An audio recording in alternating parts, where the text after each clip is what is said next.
The following program was produced by an independent community producer.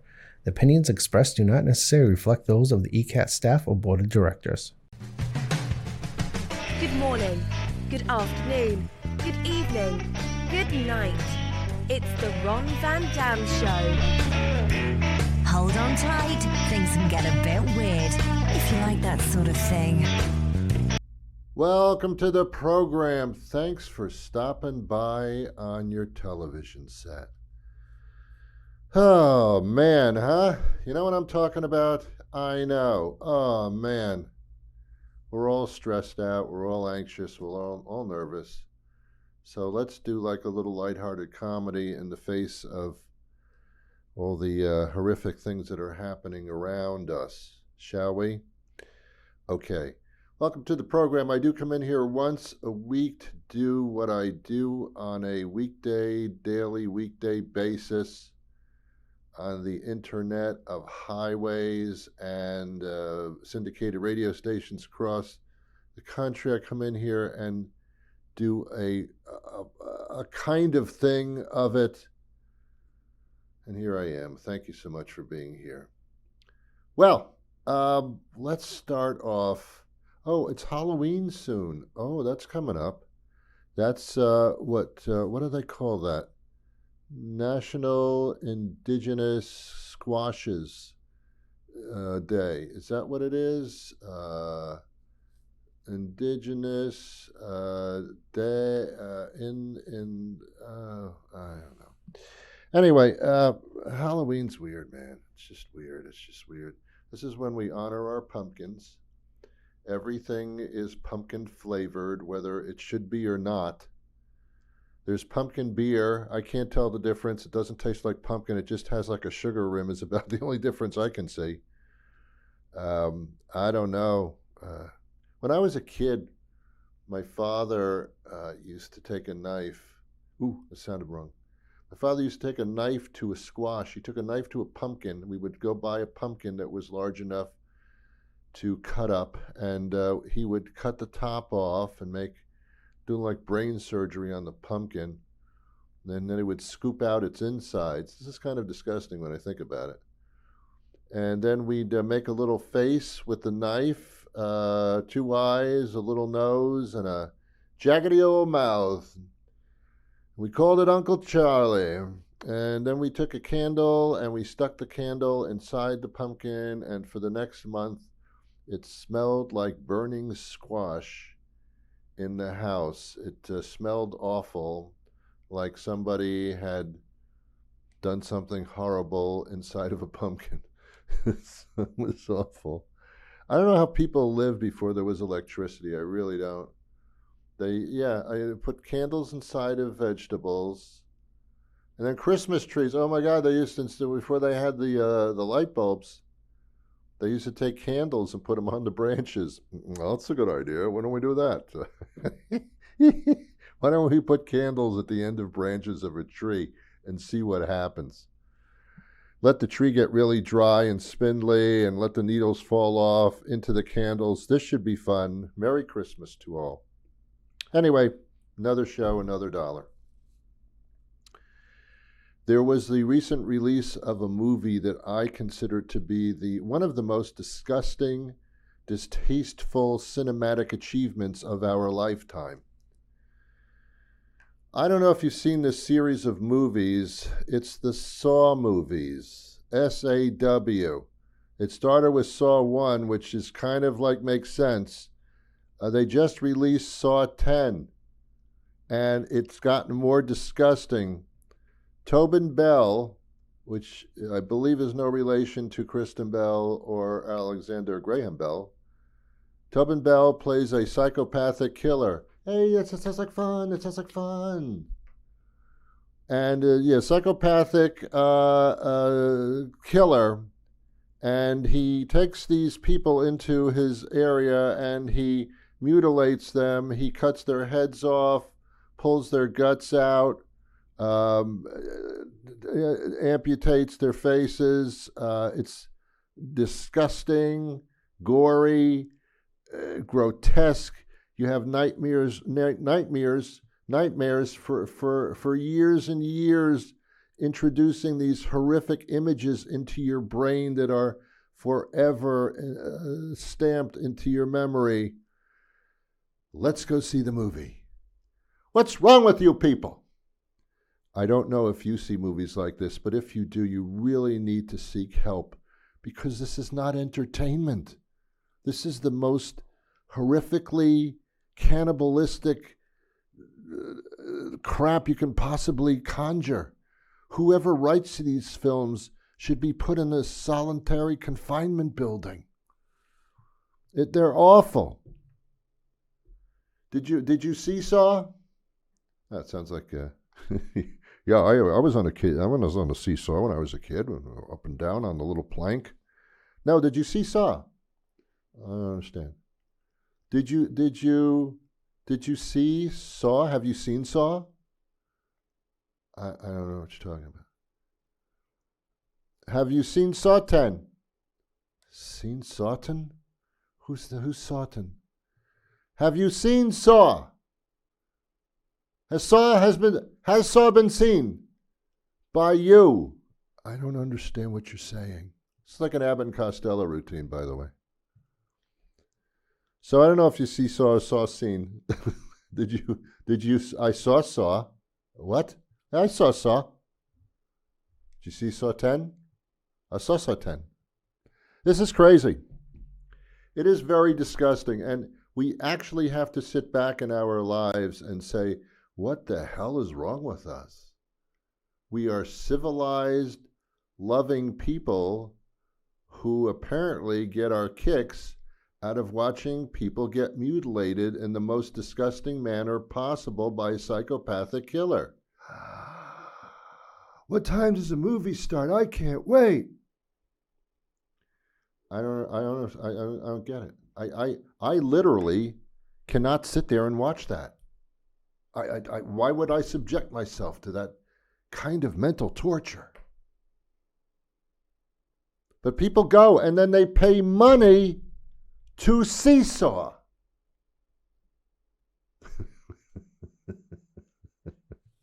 I remember when I was a kid, it was free to be on the Seesaw. Now it's like $12. It's awful. It's just awful. I can't imagine anybody wanting to put those images in their head and find that to be exhilaratingly fun. I can't. Yes, I want to watch them mutilate these people with some popcorn. Can I have some popcorn, please? Yeah, just come on. You don't want to miss when they plunge that large stick into the guy's eye. Come on, hurry up.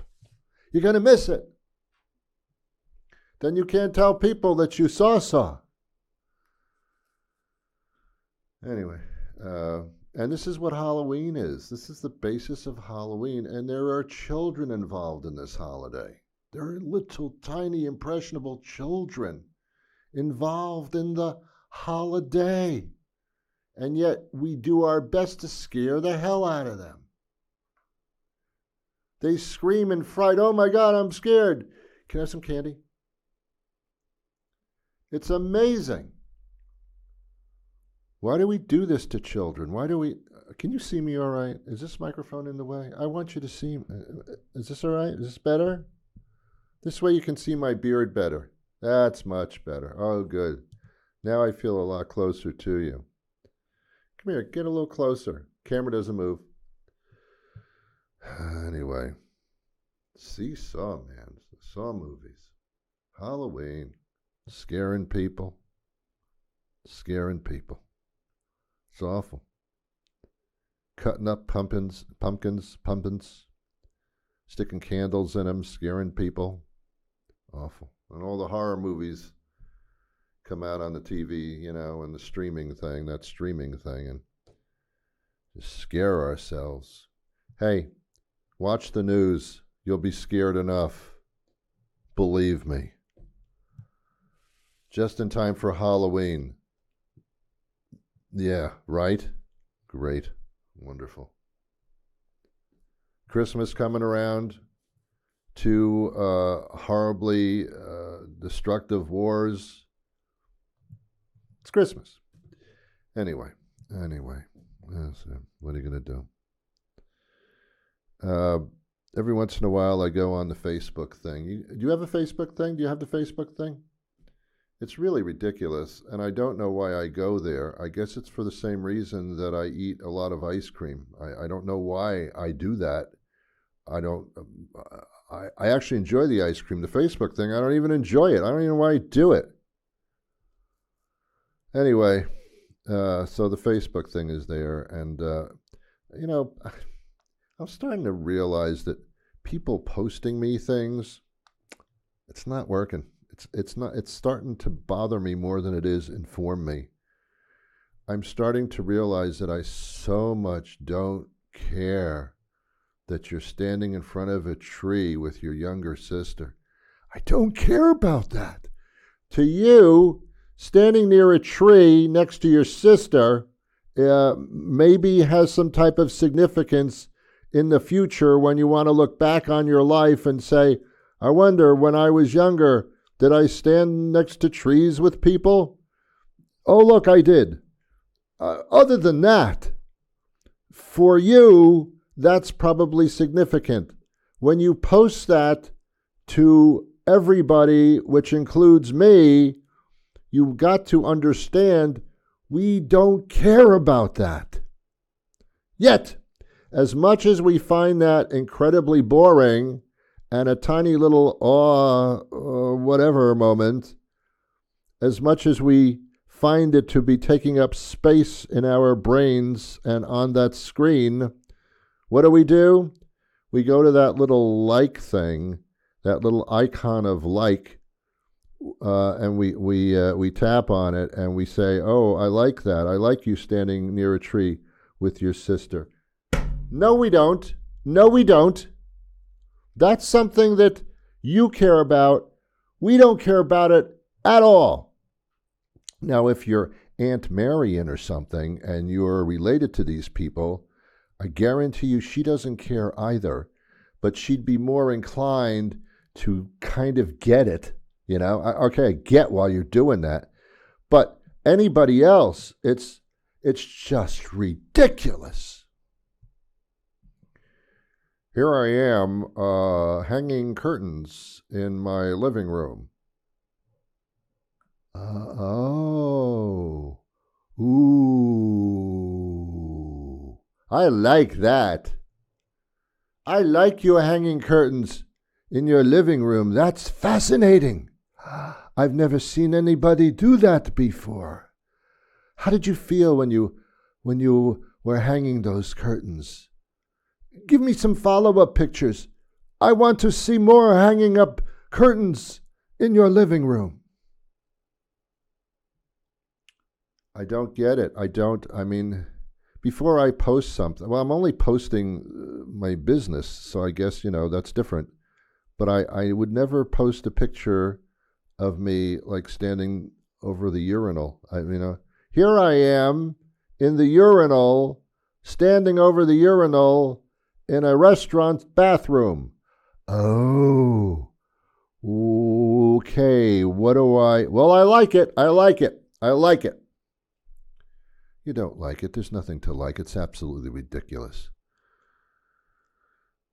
Question is, what makes you think that everybody else is so intrinsically interested in you doing things like that? It's just, come on, man. Come on. Here I am tying my shoe in the morning before I go to work. I like that. That is so. Who does that? Who does something like that? You're incredible. Stop with the boring Facebook posting, will you please? Now, I do want to be your Facebook friend. I want nothing else but to be your friend on Facebook. In real life, no, not at all. But on Facebook, I want nothing more than that. It's a quest for me to have you as my Facebook friend so that we can be Facebook friends for life or until someone hacks my site. My page has been hacked. Oh, because they're probably sick of your posts. That's why. There should be a Get a Life button on Facebook. I think people might be pressing that continually, and the system may crash accordingly. A Get a Life icon would be perfect. I would overuse it, and then it would not be as significant as if I just hit it every once in a while, but I would be tempted to constantly be pressing that button. I know, actually, you don't press the, I'm sorry, you see how archaic I am? You don't press the button, you tap it, you touch it. You don't press it. Nothing happens when you press on a screen. I didn't know that. It took me 17 years to figure that out. All right, Facebook. My God, my God, my God. Ugh. And that Snatch Chat, am I saying that right? No? All right, whatever. Anyway. Here's something that's happening to me. I'll admit something to you. I am older than 25. I know. You couldn't tell, could you? I'm older than 25. And when I wake up in the morning, I discover new aches and pains that I didn't have the day before, and yet I hadn't done anything. I was just lying in bed. I don't know what strange positions I probably achieved while I was sleeping, but they must have been a doozy, because when I woke up in the morning, my shoulder was killing me. What did I do? Did I sleepwalk and move a piano? What did I do? I was sleeping. Oh, I can't move my arm today, Charlie. Oh, God, ow. Oh, I can't raise it above my head. What happened? Were you working out too much? Did you fall down or something? No, I went to bed and fell asleep. I shouldn't do that. What's going on? I think age just doesn't need an excuse for pain anymore. Age just says, hey, we just do pain in turn of what part of the body is next. That's all we do. It's that we're going to make sure you're in pain now. First, we'll do the shoulder, and then we'll do, what's next? You want to do the arm? Let's do the arm so it hurts, so your elbow. Let's do that next, okay? You want to do like a nerve kind of thing, twitching near your eye, freaking people out, thinking that they've got some kind of horrible disease or something. Let's do that for a while, for no reason. That's no reasons. Let's just fool with these human beings. Make sure they're on their toes. I have a series of doctors, you know. When I was younger, I didn't even have one doctor. Only reason I go to a doctor would be my fever would be 105 and I'd be on a deathbed. Other than that, I didn't see a doctor when I was younger at all, because I was impervious. I mean, nothing's going to happen there. Then you reach a certain age, when you hit like 50, and I might be in that area. When you hit 50 plus, they start, not only do you start to have a team of doctors, but they start shoving things up various crevices in your body in order to make sure that you're good. I have a family doctor. I don't know what you call that. Internal medicine? I have no idea what that would be. What do they call that? Primary care.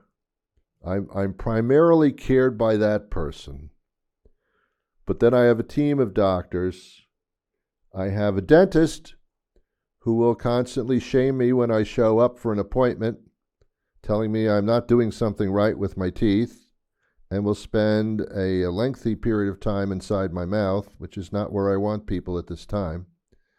So I have that. I have a mouth doctor. I have an eye doctor, an optometrist, for those that can't spell eye doctor. This doctor checks my eyes on a regular basis, more regular than usual.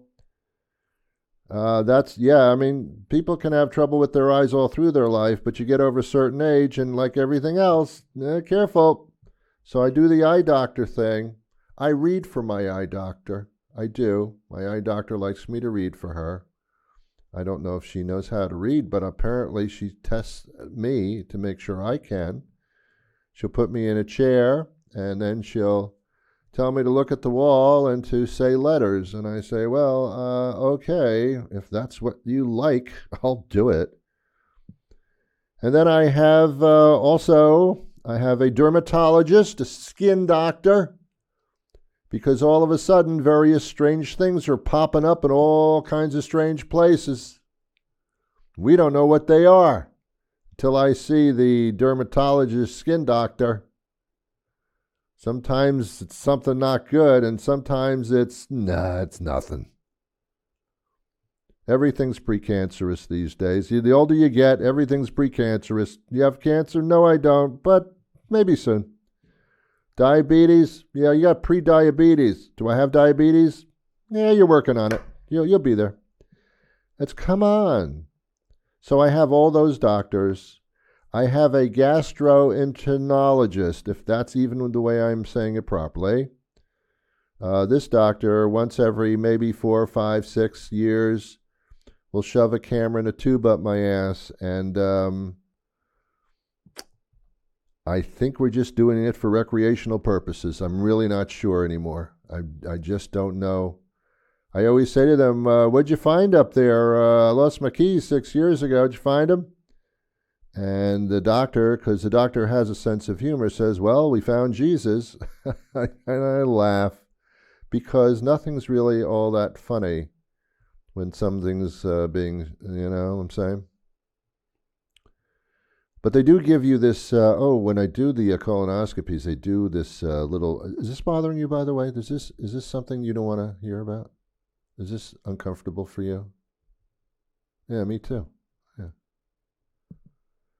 They do give you this sedative or something, and it makes you very groggy. It knocks you out for a very short period of time, but it's quite enjoyable. I think it's what killed Michael Jackson. I'm not sure. I think for him that was a little too enjoyable. Not the colonoscopy, the drug that they, oh God. The last thing I wanted to talk about today is an app.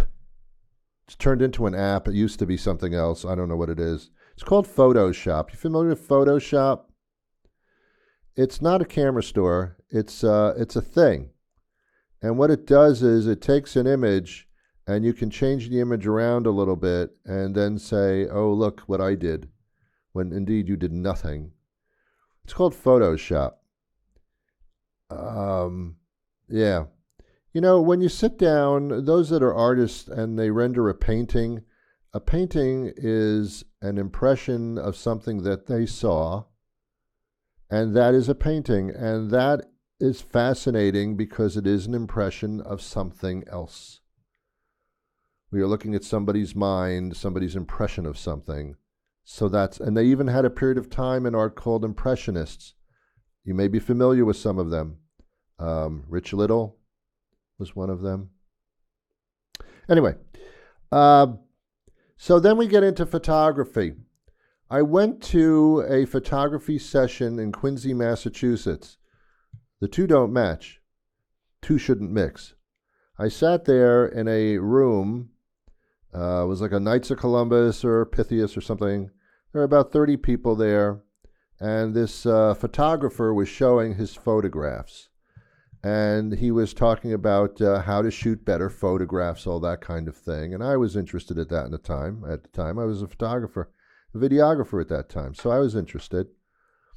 And he puts this picture up there of this beautiful pond setting. And it's he's a photographer. It's a picture that he shot. And the sky is like a purplish pink at sunset. And you can see a little duck up there. Like, I didn't know ducks flew, but apparently this duck was flying or something. Maybe it was a bird. I have no idea. But I thought, wow, how did you, and I raised my hand. I said, how did you capture that beautiful setting? What kind of camera did you use? And what time of day was it? And what setting did you put on the camera? And he says to me, well, Ron, I don't know if he called me Ron, I think so. He said, well, that actually is a photograph, but what I did was, with Photoshop, I changed the sky to a pinkish purple, and I added that thing you call a duck. It's actually a bird, Ron. And I added that in just above that tree line. And what? I added that, and then I took the trees and I kind of shaped them a little differently so that they had a little bit more flair to the. Well, I'm confused. This is a photograph, right? Yes. And you altered the photograph and you added things to it. Yes. Well, this isn't photography. And I got a little incensed, and I didn't yell or anything like that, like I just did, but I was pissed, and I still am. Photography is supposed to be something that's actually there that you captured. To alter that is not photography anymore. Do you understand that? Once you alter it, you have turned it into a painting or a picture. A photograph is something that is. You're capturing something that is in real life. You don't mess with it and change the colors and add things to it. Well, that's called Photoshop. Photoshop sucks because it's not real. And it tricks us to think that it is. Yes, I was standing in front of that building. I remember that. No, you inserted yourself in front of that building. I can tell. That's a lousy Photoshop job. You weren't there, were you? Well, no, I did insert myself there, but that's still the building. But that's not a photograph. Don't you understand?